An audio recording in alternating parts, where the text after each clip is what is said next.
当我们车子开到高速公路上的时候，把收音机一打开，我听到我的歌第一次从收音机里面出来。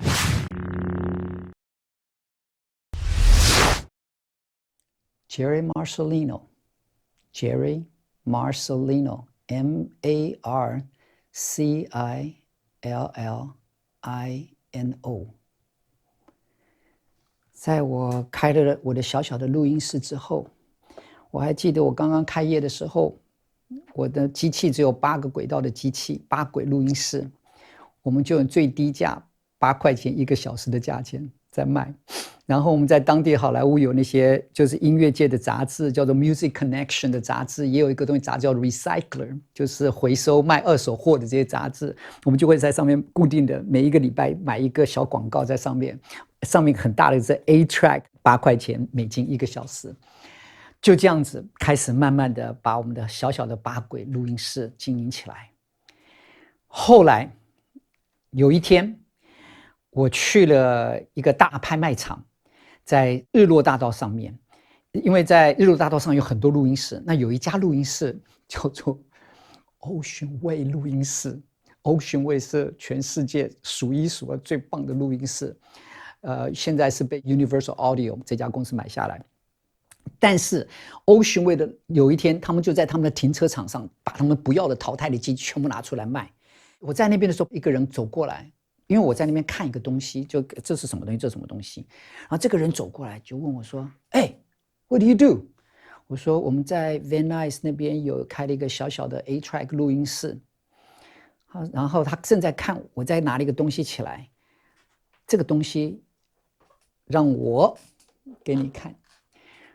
他呢拿了这东西出来，就这个玩意儿。然后这位先生呢，有点吹牛，就跟我讲说 ：“David， 我跟你说，这个东西一颗，这个一个小东西一颗，我卖你25块美金，这边有4颗，100块钱卖给你。”我心里在想，这个东西 transformer 变压器。平常在市面上1、2块钱美金就买到了，你要卖给我25块钱美金一个，你把我当傻子啊！这是我心中的 OS 在想。这个人他说 ：“David， 我告诉你，这个你买回去这4颗绝对会改变你的生意。”我在想 ，You're crazy， 你疯了！我还差点没讲出脏话来骂他几句。你在这边推销也太过分了，这种推销法也太唬人了。但是他做了一个动作，倒是让我蛮惊讶的。他就把旁边的一个餐巾的纸拿过来，然后呢，一边跟我讲话呢，就拿了一个笔，在那个餐巾的纸上开始画了一个电路图。画完电路图之后，他就说 ：“David， tell you what， 我跟你说哦，你就照着这电路图回去，然后把这电线这样接起来，然后拿去试试看。”他这么热情，我好像已经无法拒绝了。好吧，我就认了。后来我就掏出口袋里面100块，给他买了4颗这个玩意儿。拿回去之后，我就照着他的那个餐巾纸上一些电路图，就像自己这个盒子是我自己后来买的，然后这些插座都自己后来用电钻出来，然后把它装起来。这个玩意儿叫做 Direct Box， 我们业界简称它为 DI。这个呢，我今天带来这个是你一般在市面上会买到的 Direct Box，OK， DI，OK， 这一颗大概现在的价钱大概我看到大概40块美金一颗，但是呢有贵的更贵的，这种叫做 Active 的有电池的 Direct Box， 有一种是没有电池，没有电池反而更贵 ，OK， 那没有电池的大概3倍的价钱这么贵，所以呢大概150块美金才买得到一个 Direct Box， 现在的价钱。但是呢当时我就把这个自己用手工做了一个 Direct Box。 有一天有一个人叫 Jamie， 他带他的小提琴来我的录音室，他的小提琴是电子小提琴。这个 Jamie 呢就把他的乐器嘣插进去，然后就用另外一条线拉到我们的混音器里面。一拉出来的时候 Jamie 说：“哇，这是什么个声音，有这么好，从来一辈子没有听过这么好的声音。”他说：“你到底装了什么东西啊？”那我当然不要跟他讲我装了什么东西，对吧？我现在是靠这个赚钱吃饭的，所以我怎么可能跟你讲？我就随便讲了，掰了，我也不记得我讲了什么东西，反正我没有跟他讲的，这是我自己手工做的。总而言之，他去过这么多的录音室，你们的录音室声音最棒。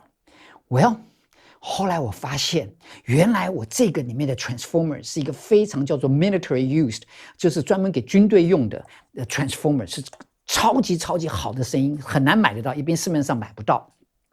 但是呢，超贵，的确是超贵的。然后后来我就把这个盒子，这一个盒子里面有2颗，还记得我刚刚跟你讲说我有4颗，所以我做了2颗盒子。今天这一颗盒子是放在我家的私人的录音室里面，另外一颗盒子放在我好莱坞的录音室里面，还是在那个地方没有改变，而且这个盒子就隐藏在我的隔音的窗帘的下面，别人都不知道我到底里面暗藏了什么东西。但是有趣的是，这位老兄拉电子小提琴老兄叫 Jamie 呢，从我录音室录出了这么好的声音之后，他超爽的，他就后来成为我固定的客户。各位朋友，在我的专辑第2张专辑《赤子》里面，如果你听一下里面一首歌叫做《Heart in the Wind》，就是从这个里面录出来的。但是有趣的是 Jamie 后来得了2个，不是1个，2个格莱美奖。后来我做演唱会，所有全球做巡回演唱会，我跟 Jamie 就一起搭档到全世界表演。总而言之，长话短说，我再回到正规的这个东西 Direct Box， 当时就隐藏在我的录音室的布帘的下面，没有人知道。客人来插进去接出去，声音超级棒。后来有一天，有一个制作人来我的录音室。你会问，这些大制作人怎么会跑来我的录音室里面来？我这个破破烂烂的小录音室怎么会找到这些大录音室大制作人愿意来？我在这边可以透露一个小小的故事，就是呢，有一天我跟我的这个 studio manager， 就是录音室的这个同事，叫做 Todd， 我们2个在那边一边喝啤酒一边在开玩笑。他说：“我们穷得不得了，我们这录音室也没有什么人来，我们到底要怎么打破现状？”我说 Todd， 或许我们2个人，我想到一个方法，我们去把我们录音室的那个 flyer， 就是我们做一个小小的 DM，OK， 然后做一个小 DM， 我们到那些大的录音室的停车场去塞在人家车子上面。我说 Todd， you do it， 然后他跟我说 you do it， 谁敢去啊？因为你到人家那个大的录音室，把你家公司的 DM 挂在人家的录音室的停车场，你不是被人家偷去打一顿？我要不瞒你说，隔了2-3天之后，我半夜晚上睡不着觉，然后自己开车，我就开到其他的大录音室里面，我就去把我们公司的 DM 插在人家的录音室的那些停车场的那些车子那边。果然第2天，我马上接到电话，各种的脏话都从那边各种你能想象的各种脏话都从那家录音室开始骂的Don't you ever come here！ 你永远不要接近我们的录音室。我被骂得很惨。但是骂得很惨的时候呢，我们的客人越来越多了。然后呢，陆陆续续就有一大堆的这些制作人开始来到我们的录音室里面来。但是我想在这边跟你讲的一件事情是，其中有一位制作人叫做 Jerry Marcellino，就是我刚刚一开始讲的他的字 Marcellino， 一个意大利人，他是 Michael Jackson 的制作人。你可能听过他的歌 I'll be there, you and I must make a pact。 后来 Mariah Carey 也后来重录了这首歌，那首歌就他写的。Marcellino 来到我的录音室里面，他写了很多很棒的歌。然后我为了争取这个客户，我就开始帮他做免费的编曲。我除了帮他录音之外呢，我也常常的帮他弹钢琴，帮他编曲。有一天，我在准备他来的之前，我东西都架好了，我在钢琴上随便弹。弹的时候呢，没想到这位 Marcellino 先生就从录音室的外面走进来。他听到我弹的这些东西之后，他说 David don't stop。 我说OK don't stop， 我就继续在弹，我就随便乱弹，在钢琴上乱弹。然后我一边在讲，他 keep repeat this repeat， 他重复着弹，我就一直重复弹。所以我一边弹，他就一边旋律出来，他一边旋律出来，他就拿了一张纸开始写出来，慢慢写。最后这首歌 You Come Into My Life 这首歌就放在我的回的专辑里面的第一张，你会听到这首歌 Take Me There。 他后来就在我录音室里面又写了另外一首歌叫 Building My World Around You， 这些都后来收录到我的回的专辑里面。但是 Jerry 这个 Marcelino 先生总是带着一些其他的歌手进来，然后唱我的歌，然后录成一个 demo， 他再拿去给唱片公司，请其他的知名的艺人来唱这些歌。有一天晚上，我就跟 Jerry 讲，跟 Marcelino 先生讲说 Jerry， 你都把这些歌都给别人唱，这一首歌你介不介意留给我来唱？ Jerry 讲了一句话，他说 David You are an Asian， 他说你是个亚洲人，亚洲人你要唱这英文歌干嘛？我心里很难过。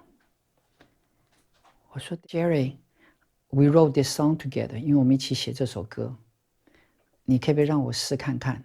他连考虑都不考虑。后来隔了大概好几个月，我终于鼓起了勇气跟 Jerry 说 Jerry， 如果你还要继续把我的歌拿去给别人唱，然后我就不想再帮你弹钢琴，我只要求你让我唱这一首歌。然后我问他说你有没有可能来制作这一首歌？他说 No way， 我怎么会制作一个亚洲人的艺人？我那时候听了好难过。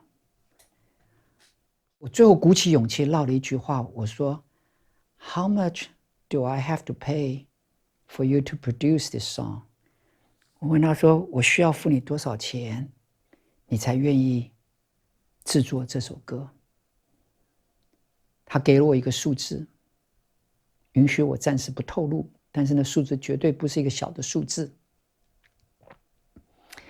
我长话短说，我就隔了2个月之后，我把我的车子卖掉，然后凑足了一些钱，拿到 Jerry 面前说 Jerry， 可不可以请你来制作这首歌？不要别人唱，就我唱，但是我希望你能制作我这首歌 Take Me There。 他看到我真的拿了现金给他，愿意付他，他终于好像有点愿意接受，但又有点不愿意接受。我说 Jerry Let's just try， 我说来试试看。最后 Jerry 终于同意，他说好，那你去把最棒的乐师找来，然后我们去到最棒的录音室里面去录音。我最后把一些 Eric Bikalis、Chris Corell 这些人，这些 Chris Corell 后来跟 Michael Jackson 那个长白头发那个弹吉他手，弹的三角形的吉他手，那个吉他手叫 Chris Corell， 就是我当年我们都没有出名之前，我们在录音室里面录的这些歌。Eric Bikalis 就是所有的大的制作人Neil Sedaka 的唱片都是他负责制作的。我就把这些人全部聚集在一起，然后说 Jerry 如果有这些人来录音，然后我们在 Dirk Dalton Studio 当时就是在洛杉矶是个很棒很棒的 studio， Barry Manilow 都在那边录音的，还有很多知名的唱片都在那边。你如果 Google 一下 Dirk Dalton DALTON Studio， 太多金唱片都在那边做出来的。我们就选定了一个时间开始录音。我们开工了之后，录了大概1/3进度了，突然之间 Jerry 消失了，我电话也联络不上他，打电话留言打录机，想尽各种办法，到他家门口贴了message 说我们要开始录音，都没有听到他任何回应。那个时候我非常非常的落魄，因为钱也花光了，不是只是把车子卖掉，所有的乐师的费用全部都付掉了。我妈妈知道这件事情，我父亲很早就过世了，我13岁到美国，我的父亲在我15岁、16岁那一年就过世了。但是我的母亲知道我在洛杉矶很沮丧，她飞过来陪了我2、3个礼拜，她知道那段时间对我来讲是非常困难。我记得有一天，我坐在我的录音室，小小录音室后面的停车场，那天是一个傍晚，太阳很刺眼，刺在脸上。我妈妈从背后走过来，拍拍我的肩膀，说了 ：“David， 你需要一个长辈来提拔你。”哦，我还记得我跟妈妈讲说：“妈妈，我已经努力到这个地步了，我几乎就是缺了没有跪下来求这些长辈，但是我钱全部，我车子也卖掉，我请这些长辈来协助我，帮助我。但是到现在，杰瑞也离开，都完全消失无影，你还要我做什么？”我那个时候整个人，因为唱片做到一半，将军走了。下面你要怎么接下去，完完全全没有方向，也无法接下去，也没有办法找别的人进来接手继续做下去，真的卡在那边很惨。我妈妈亲眼目睹我这几个礼拜很辛苦的熬过，最后她也必须回去休斯顿，因为我住的地方环境并不好。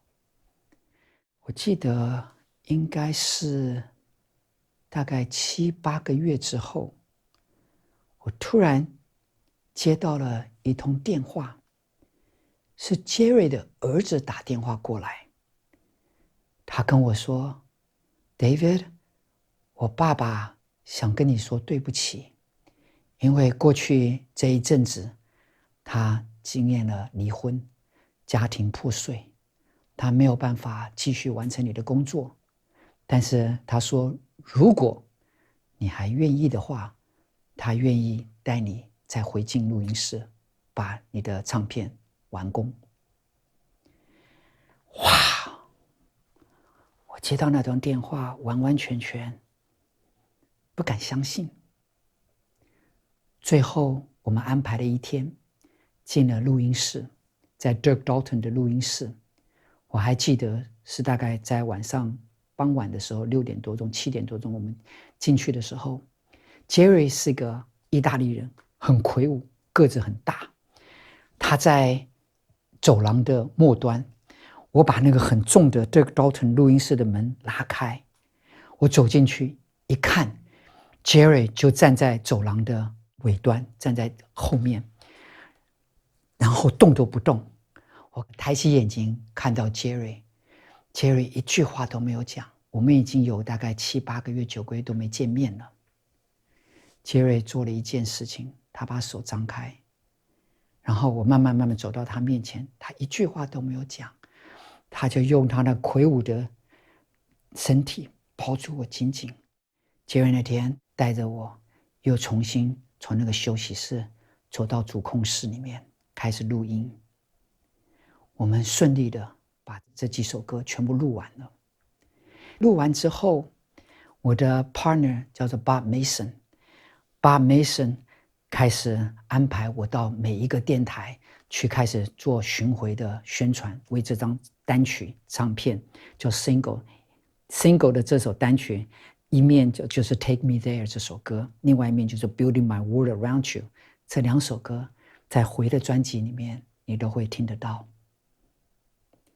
结果我们就安排了1个多月的时间，巡回整个美国的西海岸，到每一个电台去拜访，然后去请他们播我们的歌。我还记得我们有个公关的人叫 Stephanie， 我们一路走到旧金山的时候， Stephanie 实在是受不了了，因为这么多日来我们要一起开车一起去拜访。但是最有趣的是，我们在 Bakersfield 的时候呢，有一家电台把我的这个 vinyl 黑胶放在 player 这个 DJ 播了一下，听了大概才10几秒钟，然后就拿起来了。他说 OK 拜拜拜拜，我们就跟他说拜拜，我们就结束了。我们把车子从那个电台开出来的时候，当我们车子开到高速公路上的时候，把收音机一打开，我听到我的歌第一次从收音机里面出来 Take Me There， 那一刻是我这一生最快我们两个，我跟 Stephanie 抱在一起，几乎快哭了。终于第一次听到自己的音乐从广播电台里面播出来。但是我们后来从 Bakersfield 这个城市一直往北走，一家一家走，走到最后走到旧金山。这些日子很煎熬，因为都要住在一起吃饭，为了吃饭吵架，各种状况都发生。最后 Stephanie 就在旧金山的那个 Golden Gate Bridge 金门大桥那个前面，他就拒绝再跟我继续走下去。然后他在那边当场就把东西从车上带下来，然后准备跳车，然后搭了计程车自己回洛杉矶。我那时候在想，全部的计划全部都毁了。然后我就把车子靠了边停了一阵子。隔了没多久，我就绕了一个圈。既然 Stephanie 也不干了，那我也没办法一个人往前走，所以我只好把车子掉了头，再绕回去，准备往洛杉矶的方向回家了。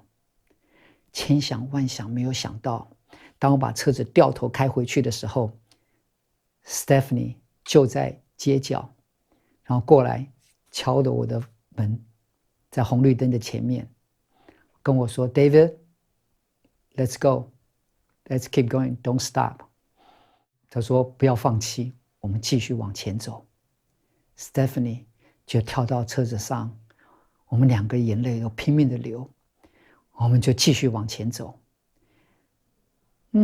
长话短说，后来大概隔了2-3个礼拜的这个宣传，到每个电台的宣传，我们最后回到了洛杉矶。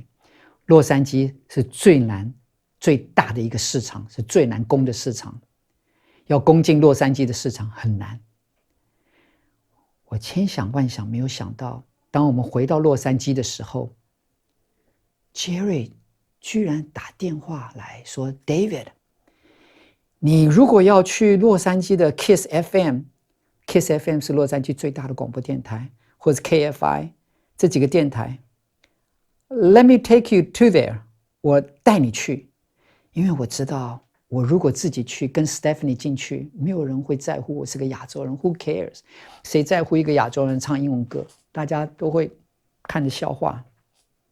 但是如果有 Jerry 带我进去，哇，那会是多么大的一个助力！哇 ，Jerry 果然，这都是他分外不需要做的事情。Jerry 就带着我们去 K-Rock、Kiss FM、KFI 这些电台，然后当时我们也拍了照片，最后这些照片全部都上了 Billboard 跟 R&R 的杂志上面。也因为 Jerry 最后这一把助力 ，Take Me There 这首歌最后进到美国的排行榜 Billboard。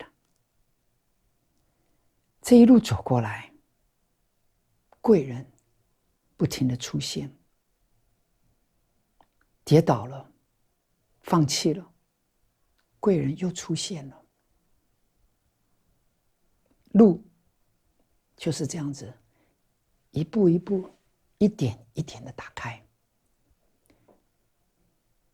我能跟你分享的是我亲身走过的经验，你不用怕。如果你有一个梦想，就记住，把你那部车子从那个安逸的车库里面开出来。路就会为你一点一点的打开，贵人也会一个一个在你生命中出现，不要怕。